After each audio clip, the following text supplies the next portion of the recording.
Alright viewers, today I'm just wanting to have a brew, have a chat about a recent bushcraft course that I went on with Frontier Bushcraft. Give you a bit of an overview of the course content, what it were like and stuff. It were only like a foundation basic skills stuff, but I found it to be phenomenally useful. The company I went with was Frontier Bushcraft, and in fairness I actually won the course on a competition, so I didn't pay anything for it, so I can't say it's great value for money personally, but I will get to that. It was a one-nighter, 2-day course, so you go one day, stop over, and then you learn all the next day as well. And if I'm being brutally honest, when I went, I sort of had the mindset that I'd know most of stuff, and I wouldn't really learn out. How wrong I was. Clean that out. Yeah, couldn't have been any further wrong, to be fair. A bit of smoking eyes. So yeah, the course I went on was with Frontier Bushcraft, and the course leader, you may have heard of him, was Paul Kirtley. He worked with Woodlore as I'm gonna get his credentials wrong now, but it was like instructors, manager of all the instructors there, and he decided to set up his own company, Frontier Bushcraft. Brilliant decision, because I wouldn't have won the course if he'd not set it up.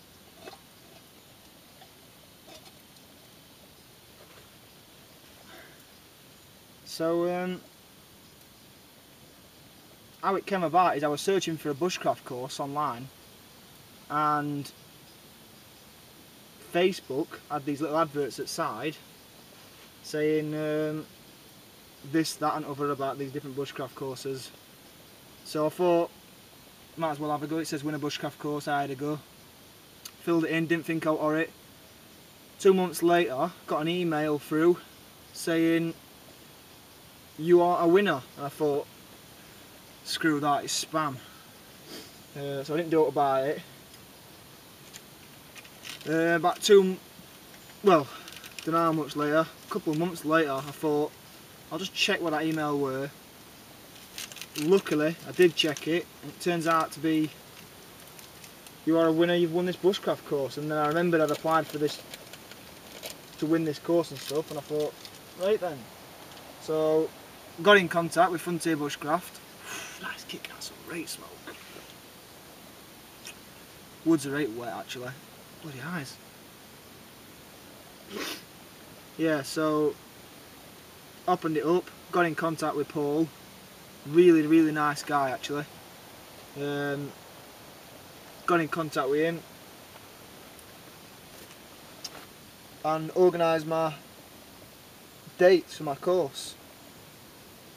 I went online and checked out company and stuff, checked out course content, and like I said, I didn't think I'd learn much, but I'm not going to turn down a free bushcraft course.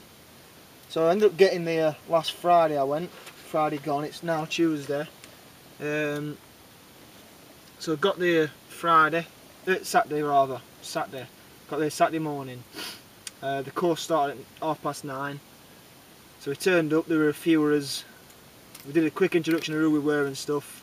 All other people had sort of done scouts and cubs before. None of them were currently into bushcraft or anything. Some of them were city slickers, lawyers and stuff, scientists. Others were just, one of them were an industrial butcher, you could say. So there were a massive mix of people. And one of the impressive things that happened first, I thought, was that instead of there being a rigid course content, like a structure, Paul actually asked us what we wanted to take away from the course, as opposed to telling us this is what you will take away from the course. Which I thought were a nice touch, because it's not sort of you come, you learn exactly what you're told to learn, you go away. You can ask if you want to learn stuff, and people did. Everybody wants to learn something different, and in the end, everybody went away. I'm sure everybody went away having actually learnt it. So on the first day, we had a quick chat, got to know each other, walked around the actual area where it was. It was bloody miles away from me, 4-hour drive, on the borders of East Sussex, West Sussex and Kent. Right bloody trek. In Ashdown Forest, absolutely gorgeous bit of woodland.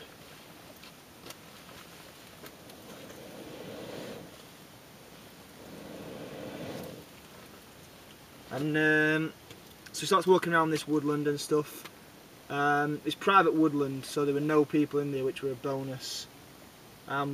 He took us to these places where other courses had been and built shelters and stuff. So dotted throughout woodland there were A-frame shelters, all sorts of debris shelters, 2 men, 1 man. Brilliant shelters and stuff. And they were conducting tests to see how long they'd actually last. So there were nobody using them, but these are what courses had built beforehand, and they were seeing how long they'd last, so that's pretty interesting. So this first group challenge then was to build a shelter sort of big enough for 2-3 people, a debris shelter, and we were lucky actually because Forestry Commission had just been doing a bit of chopping, so we didn't have to do any sort of hard work ourselves. That is kicking out some right smoke. But the task was to build it without any tools, and we did. We built a fantastic shelter. I'll put a picture on of the shelter now because it was brilliant, and you could have easily got 4 people in there, 5 people, and you could have stayed and you'd have been warm in that without a fire. So I was really impressed with that shelter. And impressed with all other people on course actually. Everybody worked together really well. It made more fun rather than a task. The weather weren't nice. The weather was shambolic, but I don't know, it were a good enough laugh so that it didn't really bother anybody. So after that we had lunch, and because it's sort of like an intermediate, not an intermediate, rather a really basic course, you ain't got to go out and catch your food or forage for your food and stuff. It were prepared for us, and it were a really nice meal actually. We had like breads and cheeses and different meats, fruit, yogurts, pork pie, absolutely gorgeous. Constant kettle on for brews and stuff. And we all sat down and had a chat around dinner and stuff. After that we got on with a bit more of the course. And what did that include? What we did next, went out, all grabbed a tarp each. Some of us had never seen a tarp. I obviously had, because I do hammock camping. But most of them had not seen a tarp or ever slept out under one at least. We went out to set up as beds for the night. So we were camping out in woods actually, individually. We were all taught the particular knots that you need to set up a tarp. Everybody set up their own tarp.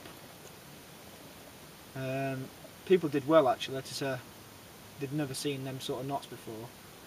They set up the tarps relatively close to each other so that we could have a fire at night with dinner and stuff. And once they were all set up, went back down to the sort of like the parachute area, the communal area, and Paul had prepared for us billy cans, zebra billy cans full of food. We had potatoes, leeks, a bit of stewing steak, onion, garlic and mushroom, and the next task was to cook your dinner in a zebra billy can over a fire, which I thought was bloody awesome because I was starving, it was cold and wet, all I wanted was a hot meal. Food doesn't taste any nicer than when it's cooked on fire, so we're looking forward to that. So we got in pairs actually to cook food, headed back up to his hammocks, get us fire going, starts preparing his food and stuff. Stuck a large stick of at fire to hold a zebra billy cam. I'll let you know now, I was paired up with a scientist. Analytical mind, I'm paired up with a scientist, right? Stick stuck in floor, it can't have been stuck in more than an inch, right? It's just in like that, waving like that. We've got a zebra billy can full of water, hanging over at fire. It's got all his potatoes in, all his leeks. Scientist sticks it on top of the stick, hangs it on like that. My dinner in the fire. So I weren't livid, it was quite funny actually, but I was slightly disappointed that half my leeks had been spilled. Fair play to him, Jim. He managed to salvage 9/10 of the meal, and it were alright. We ended up, I ate it in 2 stages. I had my steak, onion, mushroom, and then I had a leek and potato soup afterwards, and it were absolutely gorgeous. And that were it for that night. We jumped in as bivvies individually, went off to bed. Paul and Barry, who was the other instructor guy, came up, checked on us and stuff, making sure we were alright. Everyone went to sleep, woke up next day, breakfast time. Fantastic. So we're cooking breakfast on fire again this morning. Get fire going. One sec.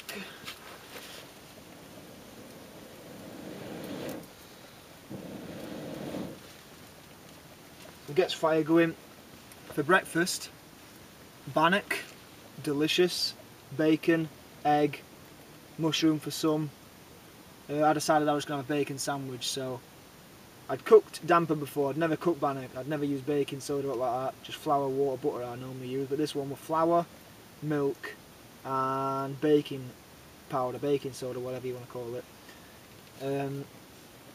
And in fairness, at the beginning, mine looked the worst. And I wasn't bothered. I was comfortable with it anyway, because I'd cooked damper before, so I was happy with it. But there were a bit of banter flying about how mine looked this, that and other. In end, I came out with a perfect circular round bannock, cut it in half, bacon inside, one of the most delicious bacon sandwiches I've ever had. Rest of them came out, you've never seen out like it. Cardboard, house bricks, that didn't even begin to describe it. Funny stuff, but it was a good laugh. Most of it were edible, solid food and stuff. But yeah, everybody had a good laugh with that one. Bacon, obviously, easy to cook and that. Nice little treat. Bit of syrup on bacon and that. Absolutely delightful. And then the second day, the day we had the breakfast, this was sort of a big learning day. We went out. Firstly, something I weren't 100% confident was with natural cordage. I didn't know anything really much about natural cordage. But we went out, made cordage out of nettles, stinging nettles, and I was well impressed. Really basic. Paul taught it perfectly. Really simple method, one of the simplest methods I could have imagined. And I just tested it by lashing 2 bits of wood together. Small bits of wood albeit, but still I tested it and it held them brilliantly, so I'm really happy with that. And it's phenomenally therapeutic making your own lashing, just braiding it together and stuff. But yeah, that was wicked. After that, we went and found some birch trees. You're all aware of the benefits of birch bark and stuff like that. The people on the course obviously weren't, and were shocked at its firecraft abilities. We went off into one corner, everyone got a bit of birch bark, scraping the birch bark, fire steel into it, making fire like that. People couldn't believe it. It was brilliant to see the faces. I learnt a little sweet trick as well that I'd not even thought about. It's basic, and when you think about it, you think, yeah, that is really basic skill. But what it was if you've got a big sheet of birch bark, say this is a sheet of birch bark, set your fire at middle, birch bark naturally curls up on itself, so you sometimes find that if you're striking your fire steel at middle, birch bark curls round and extinguishes your fire. So I said to Paul, do you tend to find it does this? And he went, yeah, but all I do is I get a small twig, this is a bigger twig, but I get a small twig and I lay it down like that, then I strike it perfectly flat. I've never seen anything work so perfectly. So I'm really impressed with that, and that's a lesson that's now ingrained in the back of my head. I'll never strike onto a large piece of birch bark without having a sticking way. How's my water doing? It wants longer. Gasping for a brew. So yeah, we learnt stuff like that. Knife sharpening, we had chat on that, tutorial on that and stuff, using a DC4 really. Which I really wanted to know actually, because I've got a DC3 and I'm pants with it. I tend to just buy another Mora instead of sharpening it. They're only a tenner, so I tend to just buy another knife rather than sharpen them. But yeah, learnt how to sharpen knives using that. Fantastic. If any of you's thinking about going back to basics and learning the basics again, that course was brilliant. As I say, I didn't think I'd learn much, and when you go on them basic courses you realise that you're becoming complacent with half-hearted stuff that you do. Knots that you tie in are not fully finished, or they're not as good as they can be.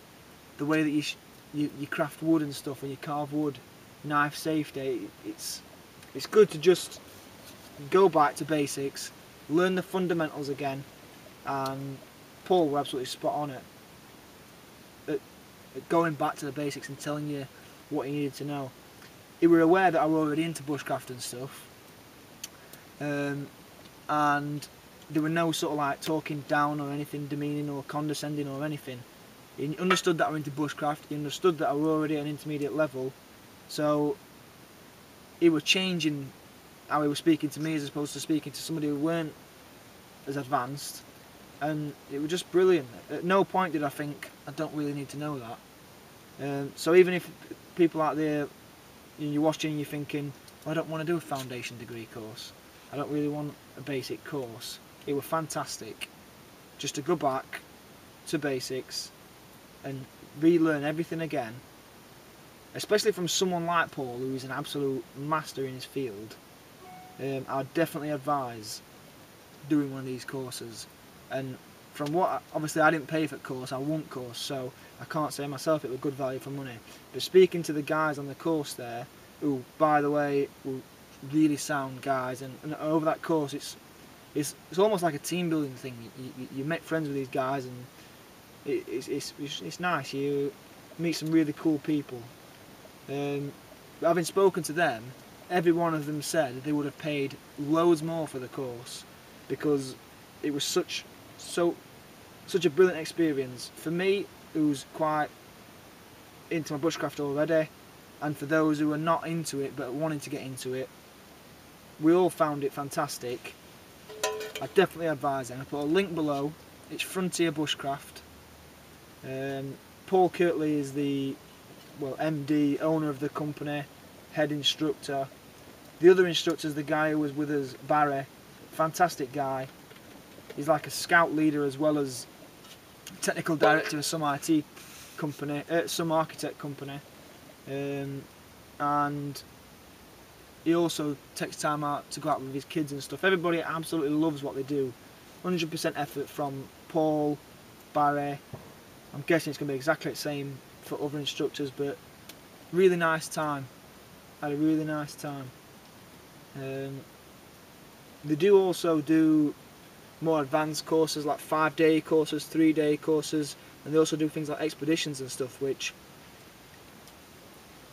it's a dream to think of, but things like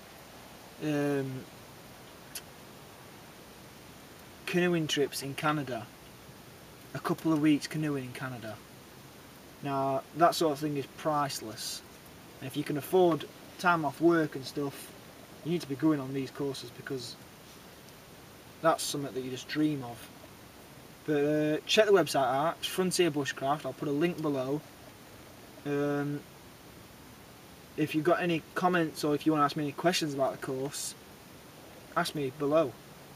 They're absolutely fantastic. The website also is soonish going to have a store online, like a bushcraft store, where you can buy all your kit from and stuff. So keep checking it out and stuff. And as soon as the store opens, I've been told it's going to be very competitive with prices. So it's certainly where I'll be buying all my gear from now on. So I'm really happy with that. Really experiencing it. It was an honour to be taught by Paul, in fairness, who I regard as sort of master in his field. I'm really happy, really chuffed with it. And if anyone from Frontier Bushcraft is watching, I just want to say thanks for the opportunity. It was an absolute pleasure. Really happy. Thanks for watching, everybody. Comment, rate, subscribe. This is primarily a video just about Frontier Bushcraft and my course, actually, but I'll be doing some more videos shortly, comparing my hammock setup with tent setup and asking questions on what's better for what scenario. Not sure whether I'm going to do a couple of reviews. I've got loads of kit that I want to do reviews on, but I'm not sure if I want this to be a review channel or not. So if you want to see it, let me know, and I'll do some reviews. I'm not really sure whether I want to do them or not, but if people want to see them, I'll do them. I've got plenty of kit that can be reviewed. Some of the stuff that I've got has not actually been reviewed on YouTube before, so it could be quite cool. But comment, rate, subscribe, like, send me some messages if you've got any questions, and thanks for watching.